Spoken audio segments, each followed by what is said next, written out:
Selanjutnya, nah ini adalah salah satu circle-nya. Nah, apa yang membuat problem-based learning ini sangat cocok digunakan untuk pembelajaran, terutama dalam kurikulum Merdeka ini, adalah karena untuk murid-murid ini belajar mengenai problem-based learning, ada yang namanya rangkaian. Nah, rangkaian inilah yang harus dilakukan oleh murid-murid kita.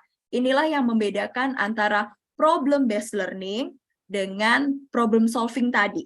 Nah, kalau problem solving itu memang lebih ke logis, ya. Jadi memang urutannya ini cenderung lebih pendek.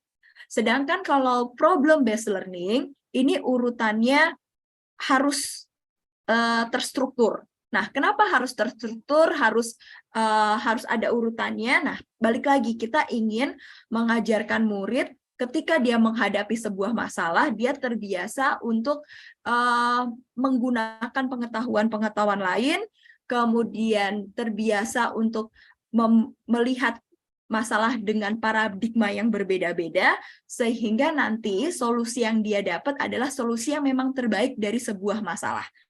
Makanya di sini ada kurang lebih 6 step ya, 6 step ketika kita ingin menggunakan problem-based learning sebagai salah satu strategi pengajaran kita di kelas. Nah, jadi di sini kalau di step pertama ada problem skenario, kemudian di step kedua ada fact identification, kemudian di step ketiga ada generate hypothesis, lalu di step 4-nya ada knowledge, ya, kemudian di step 5-nya ada apply new knowledge, sampai akhirnya murid itu bisa menuliskan apa yang dia bisa dapatkan solusinya dalam bentuk abstrak yang sederhana. Nah, ini secara umumnya seperti ini. Sekarang kita lihat ke langkah-langkahnya ya, teman-teman ya. Oke, jadi langkahnya seperti ini. Jadi ketika seorang guru ingin menjadikan problem-based learning sebagai strategi pengajarannya, maka yang pertama kali harus teman-teman lakukan adalah jelajahi dulu topiknya. Jadi ajak murid untuk mengumpulkan informasi, mempelajari konsep mengenai topik dari masalah tersebut. Ya, nanti akan saya kasih contohnya. Kira-kira topiknya seperti apa gitu ya. Kemudian setelah anak-anak dan guru, kita secara bersama ya, jadi sekali lagi dalam problem-based learning, guru ini sangat penting peranannya. Jadi ini juga beberapa hal yang kita harus sama-sama perbaiki konsepnya, bahwa kurikulum Merdeka mengharapkan guru ini menjadi pembimbing anak-anak. Seorang pembimbing itu bukan lepas gitu ya. Jadi pembimbing itu tetap mengkontrol, tetap mendampingi murid, namun keterlibatan kita tidak yang 100% gitu, tapi kita memberikan mereka clue, memberikan mereka pertanyaan pematik. Jadi ajak murid itu tidak langsung menjawab gitu ya. Jadi kita kasih mereka cara-cara agar mereka bisa menalar gitu ya. Jadi itu fungsinya. Makanya dalam kesuksesan problem-based learning, peran guru masih sangat-sangat berperan ya. Jadi di langkah yang pertama, bersama dengan murid kita menjelajahi topiknya, kumpulkan informasi, pelajari konsep, kemudian membuat daftar apa yang sudah diketahui bersama. Lalu yang ketiga, disinilah kita baru menentukan masalah. Masalah apa sih yang kira-kira bisa dipelajari bersama, yang harus kita cari solusi. Dan kita juga memberikan semacam clue kepada murid, informasi apa sih yang guru harapkan, yang murid harapkan nantinya bisa didapat.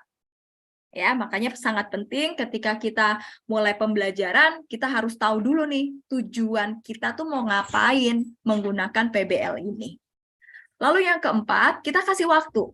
Ya, kita beri waktu kepada murid yang cukup agar mereka bisa mencari informasi dari sumber data untuk bahan argumentasi.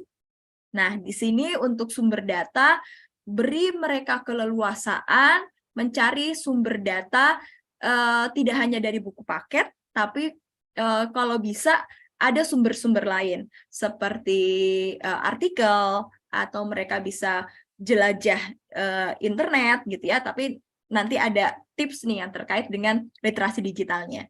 Nah, setelah informasi itu didapat, maka ajak murid melakukan brainstorming, ya, brainwriting, untuk membuat daftar kemungkinan solusi atau ide baru dari permasalahan yang sedang mereka cari nih solusinya, gitu ya. Nah, setelah dapat daftarnya, baru kemudian ajak murid merangkum solusi dan ide, dan nantinya solusi dan ide yang sudah mereka yakini bisa menjadi solusi dari permasalahan yang sedang mereka pelajari, ini disajikan dengan data-data pendukung. Dan jangan lupa, ini yang tidak kalah penting ketika kita melaksanakan sebuah metode pembelajaran adalah melakukan refleksi dan juga evaluasi. Nah, ini ya teman-teman ya, langkah-langkah dari project based learning. Nah, sekarang kita lanjut lagi. Nah, ini teman-teman. Tadi sempat saya bahas mengenai divergent thinking.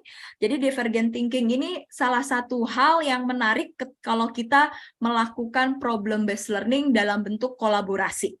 Ya, kolaborasi kelompok.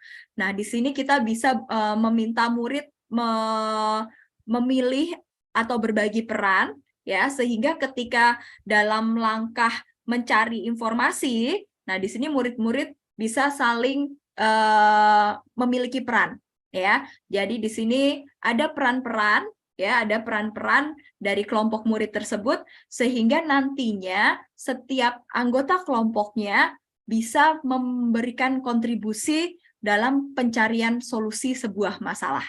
Ya, nah di sini seperti contohnya ada six thinking hat, ya, di mana di sini murid-murid kita bagi siapa sih yang bagian untuk mencari tahu pengetahuan dasar, kemudian ada juga yang bagian mencari kekuatan dan peluang dari solusi yang sedang mereka cari, kemudian apa yang kira-kira akan menjadi kelemahan dari solusi tersebut. Adakah ide baru, adakah peluang baru, kemudian apa yang mereka pelajari dan apa yang mereka bisa kembangkan. Nah, ini adalah hal-hal yang nanti menjadi poin-poin penting yang harus guru bantu muridnya, ya, ketika dalam proses mencari informasi untuk bahan argumen tadi. Nah, itu ya teman-teman ya. Jadi langkah-langkah ini sangat penting dan diharapkan ketika kita memang menentukan PBL sebagai salah satu strategi pengajaran kita, urutan-urutan ini tuh jangan sampai terskip, ya. Jangan sampai terskip. Misalnya membuat daftar kemungkinan. Nah, terkadang tuh kita lupa tuh begitu udah dapat informasi sumber data langsung ajak murid untuk merangkum, ya. Padahal sebenarnya murid-murid ini apalagi dalam bentuk kelompok yang sekitar 3 atau 5 murid pasti memiliki kemungkinan solusi atau ide baru yang berbeda-beda. Nah, yang ini harus kita ajak mereka. Jadi jangan sampai ketika kita melakukan problem based learning didominasi oleh murid-murid tertentu, ya. Makanya sangat penting di sini membuat daftar kemungkinan solusi atau ide baru.